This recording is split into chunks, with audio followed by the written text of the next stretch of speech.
విజయనగరం జిల్లా గజపతినగరం నియోజకవర్గ కేంద్రంలో పోలీస్ స్టేషన్ ఎదురుగా ఉన్న రోడ్డులో పొందూరు రాము, స్వప్న ఇంట్లో బుధవారం రాత్రి దొంగతనం జరిగినట్లు కుటుంబ సభ్యులు తెలిపారు.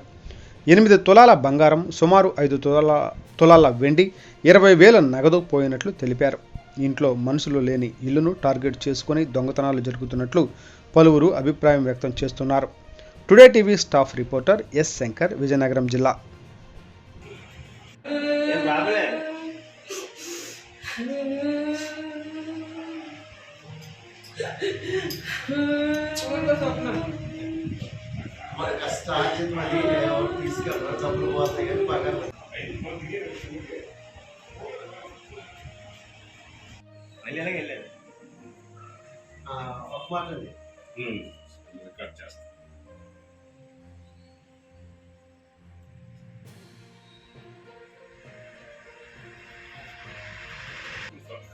సుమారు 8 నుంచి 9 తులాల బంగారం,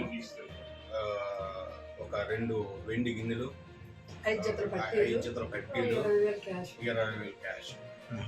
రాత్రి మీరు ఇక్కడ లేరా? రాత్రి మేము మా కొత్త ఇంటికి పడుకోవడానికి వెళ్ళిపోయాం. అంటే రోజు ఇలాగే జరుగుతుంది. మీరు కొత్త ఇంటికి వెళ్ళాం? పడుకోవడానికి వెళ్ళిపోతాం సార్. మార్నింగ్ 5 గంటలకు వచ్చేస్తాం. అంటే పిల్లలు స్కూల్కి వెళ్ళిపోతారు, మేము ఎవరి డ్యూటీలు వెళ్ళిపోతాం. ఇంటి దగ్గర మరి ఎవరు ఉండరు.